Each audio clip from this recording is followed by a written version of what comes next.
Hello friends, फुकटचे सल्ले या चॅनलसाठी मी अतुल सुदे आज एक पुढला सल्ला घेऊन.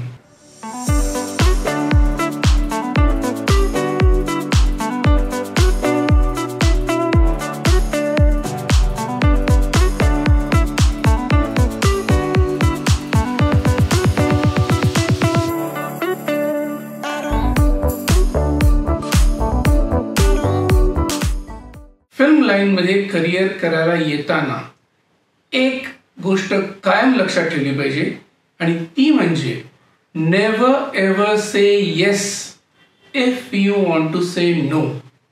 म्हणजेच कोणतीही गोष्ट करताना तुमच्या मनाने त्याला संपूर्णपणे येस मला हे करायचंय असा जोपर्यंत तुमचं मन कौल देत नाही तोपर्यंत कोणत्याही गोष्टीला हो म्हणण्याची घाई करू नका. आणि जी गोष्ट मनातून थोडीशी जरी तुम्हाला नकारात्मक वाटेल किंवा तुम्हाला थोडी दोलायमानता वाटेल त्या क्षणी पहिलं नाही म्हणायला शिका. याच मुद्द्यावर आपण पुढे काही विस्तारित बोलणार आहोत.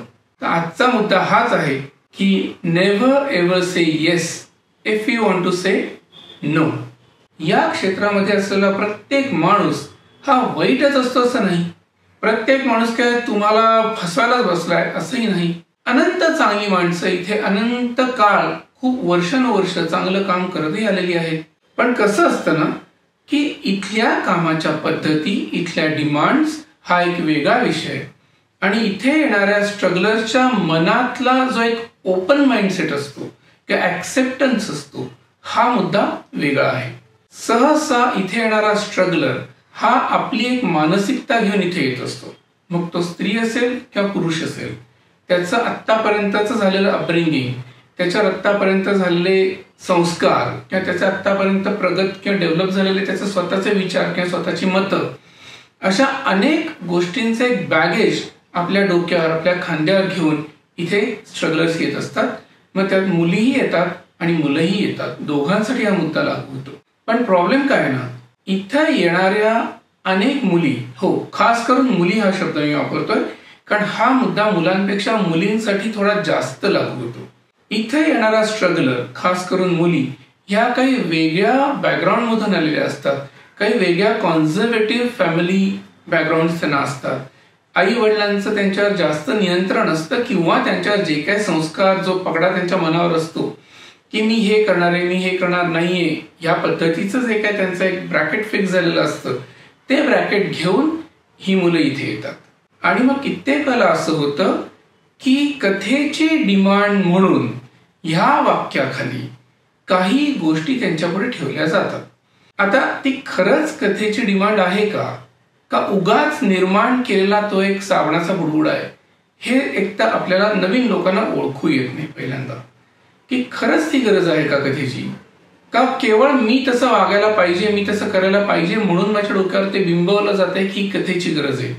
हे आधी मुळात ओळखू यायला लागणे, तेवढं आपण तरबेज होणे, तेवढं आपण शहाणं बनणे, याला मुळात काही काळ जाऊ शकतो, जातोच तो. पण मग सुरुवातीला काय करायचं, तर माझं असं कायम मुलींना सांगणं असतं की तुम्ही तुमच्या काही कम्फर्ट झोनच्या मार्जिन्स फिक्स करा की मी या लेवलपर्यंत हे करणार आहे आणि ह्याच्या पुढलं मी काही करणार नाहीये. म्हणजे ते निकष, ते ब्रॅकेट तुम्हाला समोर ठेवून आपण कुठल्या गोष्टीला हो म्हणायचंय आणि कुठल्या गोष्टीला नाही म्हणायचंय ह्या गोष्टी क्लिअर होतील. एक छोटंसं उदाहरण सांगायचं तर काही वर्षांपूर्वी मी एका अतिशय सुंदर मुलीचा पोर्टफोलिओ केला होता आणि त्यांच्या घरातली बॅकग्राऊंड थोडीशी जुन्या वळणाची होती आणि तिच्या आई वडिलांनी तिला खूप प्रयासाने परमिशन दिली होती काही सोबर गोष्टी करण्याकरता. आता त्यातच एका ऍड साठी तिचं शॉर्टलिस्टिंग झालं होतं, सिलेक्शन झालं होतं. ती ऍड होती पॅड्सची, सॅनिटायझर पॅड्सची. ती ऍड पुढे रिलीज पण झाली होती टीव्हीवर की एक मुलगी शाळेतून, स्कूल युनिफॉर्म मध्ये आहे, ती शाळेतून घरी येते, तिचं तोंड पडलेलं असतं आणि तिची आई तिला विचारते काय झालं, तर ती म्हणते की शाळेची ट्रिप जाणार आहे पण मी जाऊ शकणार नाही कारण माझे ते 4 दिवस त्या काळात ओव्हरलॅप होत आहेत, सो आय कॅन गो. त्याच्यावर ती आई हसते आणि तिला म्हणते नको घाबरू, तू जाऊ शकतेस, यू कॅन यूज दिस, असं म्हणून ते प्रॉडक्ट दाखवते हे. आणि ती मुलगी खुश होते, पिकनिकला जाते वगैरे वगैरे. ते स्टे फ्री प्रॉडक्ट जे आपण म्हणतो त्या पद्धतीचे क्लीन डिसेंट आई आणि मुलीचं एक गोड नातं असणारी एक जाहिरात होती. त्या जाहिरातीकरता त्या मुलीचं सिलेक्शन झालं. नंतर जेव्हा त्या मुलीच्या आई वडिलांना तो विषय कळला, त्यानंतर त्यांनी येऊन माझ्याशी वाद घातला की असल्या जाहिराती तुम्ही आमच्याकडे का आणता, या असल्या प्रॉडक्टसाठी आमची मुलगी काम करणार नाही. तर मला प्रश्न पडला की असलं प्रॉडक्ट म्हणजे काय. एक तर हे लेडीज प्रोडक्टच आहे जे दर महिन्याला प्रत्येक स्त्री वापरतच असते. बरं, यात कुठेही अश्लीलता नाहीये, वल्गॅरिटी नाहीये. एक क्लीन डिसेंट स्कूल युनिफॉर्म मधली मुलगी आहे, तिची आई आहे आणि त्यांच्यातलं त्या अवघड दिवसांमधलं एक छोटंसं बॉन्डिंग की आई जो कम्फर्ट झोन देते मुलीला, त्या पद्धतीची ती ऍड आहे. तर याच्याकरता तुम्ही नाही म्हणणार मुलीला, नाही हे असलं काही नाही, हे प्रॉडक्टसाठी आमची मुलगी नाही करणार. मी त्या क्षणी काय केलं, माझ्या कास्टिंग लिस्ट म्हणून तिचे फोटो काढून टाकून दिले बाजूला. कारण मला काही लॉजिक राहत नाही की इतकं जर तुम्ही जुन्या विचारांचे असाल, बुरसटलेले विचार किंवा एवढीही ऍक्सेप्टन्स तुमच्यामध्ये नसेल, तर with due respect to your mindset, माझं काही म्हणणं नाही, त्यांनी बदलावं असं माझा मुद्दा नाही, पण मग हे क्षेत्र तुमच्याकरता खरंच नाहीये, हे मात्र आपल्याला लक्षात ठेवायला लागतं. हा, एखादी मुलगी बॉडी एक्सपोजिंगला स्वतःच्या लिमिट्स ठेवू शकते की माझं लिमिट एवढंच आहे, या पलीकडे मी एक्सपोज करणार नाही, किंवा बोल्ड सीन करण्याकरता ती स्वतःच्या अशा काही एक ब्रॅकेट सेट करू शकते की बोल्डनेसची माझी व्याख्या इथपर्यंत जाते, याच्या पुढे मी काही करणार नाही. हे तुम्ही निश्चित ठरवू शकता आणि ते तुम्ही ठरवलं पाहिजेच.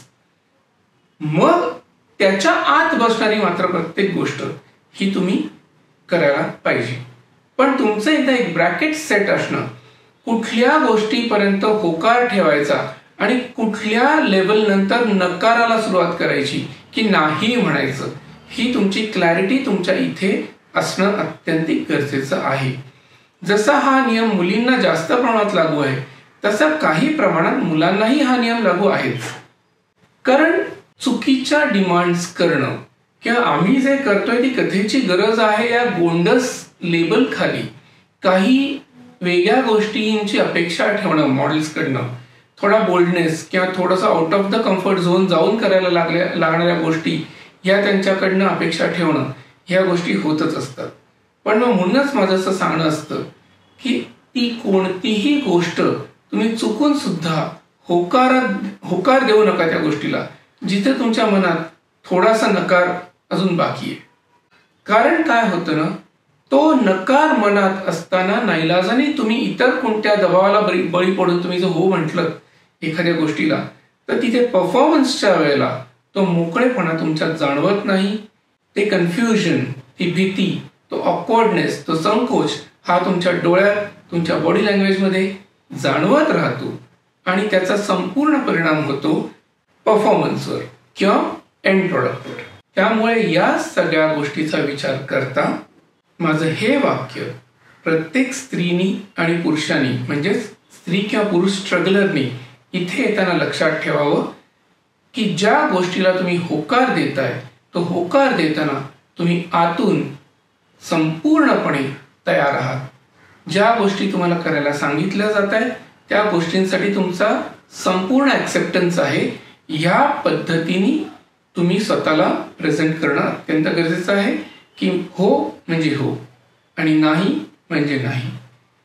यामुळे तुम्हाला काही गोष्टींचे निर्णय घेणं सोपं जाईल. अजून एक मुद्दा असा असतो की अनेकदा ऑडिशन्सच्या नावाखाली भेटायला तुम्हाला वेगवेगळ्या ठिकाणी बोलवलं जाऊ शकतं.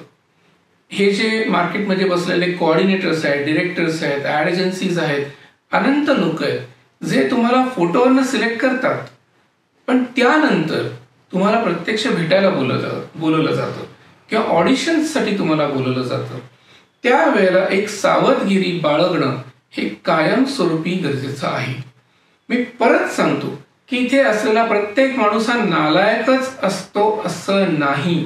100त 2-4 माणसंच तशी नालायक असतात, पण मी नालायक आहे असं इथे कोणाचे लिहिलेलं नसतं. सो तुम्हाला एक खबरदारी म्हणून हा उपाय कायमस्वरूपी अंमलात आणत राहायचं आहे की 100% ट्रस्ट हा पहिल्याच भेटीत कसा काय टाकू शकणार आपण, तर तिथे तुम्हाला थोडंसं सावध राहणं अत्यंत गरजेचं असतं. अनेक लोक अनेक मुलींना भेटायला बोलत असतात. अनेक प्रोडक्शन हाऊसेसची स्वतःची अशी एक ऑफिसेस असतात अशी खूप मोठी मोठी प्रोडक्शन हाऊसेस आहेत की त्यांची कामं चालू असोत किंवा नसोत, त्यांची स्वतःची अशी ऑफिसेस कायमस्वरूपी तिथे सेट आहेत, जी वर्षानुवर्ष तिथे सेटल आहेत. अशा ठिकाणी हा धोका कमी असतो, कारण एक प्रतिथयश ऍड एजन्सी असते किंवा तो एक रिनोन वेल सेटल्ड असा एक कोणीतरी व्यक्ती असते जी त्याचं इन्फ्रास्ट्रक्चर ऑफिस टाकून बसलेली आहे आणि त्यांनी तुम्हाला त्याच्या ऑफिसमध्ये भेटायला बोलवलंय, जिथे त्याच्या ऑफिसमध्ये त्याच्याबरोबर इतर त्याचा स्टाफही असू शकतो, असणार आहे.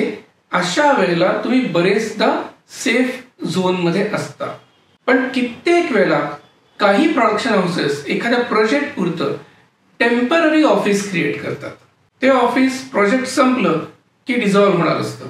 मग त्यांनी एखाद्या लॉजवर, एखाद्या हॉटेलवर एखादी रूम घेऊन ठेवलेली असते महिन्यांच्या बेसिसवर, किंवा एखादा फ्लॅट कुठेतरी त्यांनी एखाद्या सोसायटीत घेऊन ठेवलेला असतो, किंवा 2 महिने प्री प्रोडक्शन चालणारे 2-3 महिने, त्यानंतर सगळ्यांच्या गाठीभेटी करणं, लोकांना भेटणं, याच्याकरता एक भाड्याची जागा घेऊन ठेवलेली असते जिथे ती माणसं येऊन काम करतात. आणि प्रोजेक्ट एकदा ऑन फ्लोअर गेलं आणि शूटिंग संपलं की त्यानंतर ते सगळे निघून जातात तिकडनं आपापल्या वाटेने. तर अशा ठिकाणी मात्र थोडीशी सावधगिरी बाळगणं का गरजेचं असतं, तर आपल्याला पुढे सचोटी आहे, सच्चेपणा आहे का लबाडी आहे हा अंदाज इनिशियली तरी येत नाही. आणि म्हणूनच माझं प्रत्येक मुलीला खास करून सांगणं असतं की शक्यतो अशा ठिकाणी ऑडिशनला जाताना एकटं जाऊ नका. सोबत कोणीतरी ठेवा. तुमची आई असेल, वडील असतील, बहीण भावंड असतील, मैत्रिणी असतील, मित्र असतील, कोणी असेल, कोणीतरी एक व्यक्ती सोबत घेऊन तिथे जा. म्हणजे काय होतं की काही चुकीच्या गोष्टी होऊ शकण्याचे चान्सेस तिथे आपोआपच दूर होतात, कारण तुमच्या बरोबर एक सिक्युरिटी सिस्टीम असते. आणि या क्षेत्रातल्या चुकीच्या माणसांना पण या गोष्टी लक्षात येतात की कोणत्या व्यक्तीबरोबर कुठलं पाऊल पुढे टाकायचंय आणि कोणत्या व्यक्तीबरोबर अंतर ठेवून राहायचंय हे त्यांनाही कळत असतं. जर एखादी मुलगी तिच्यासोबत आईला, वडिलांना किंवा भावाला किंवा कोणातरी घेऊन आली असेल तर ऑब्व्हियसली एक कंट्रोल तिथे राहतो. पण अदरवाईज तुम्ही कम्फर्ट झोनच्या आत राहून सिक्युअर्ड करिअर करायची इच्छा असेल, एक सेफ गेम खेळायची तुम्हाला इच्छा असेल, तर ज्या गोष्टी आता मी तुम्हाला सांगितल्या, आधीची गोष्ट म्हणजे never ever say yes if you want to say no हा मुद्दा, आणि नंतर भेटायला जाताना कोणाला भेटायला जातोय, कुठं भेटायला जातोय, कशा पद्धतीचं रोल ते ऑफर करतायत, किंवा भेटायला येताना त्यांनी काही स्पेसिफिक काही अटी टाकलेत का, किंवा काय त्यांचं काय इन बिटवीन द लाईन्स काही तुम्हाला वेगळ्या हिंट्स आलेत का, या सगळ्याचा विचार करून मग भेटायला जायचं की नाही. आणि जात असाल तर एकटं जायचं का कोणी सोबत घेऊन जायचं, ह्या गोष्टी तुम्ही ठरवा. म्हणजे तुम्हाला येणारे चुकीचे अनुभव हे फार कमी प्रमाणात राहतील आणि बरेच तुमचा हा जो मार्ग आहे या क्षेत्रातला हा सोपा, सुकर आणि सेफ होईल, हे नक्की.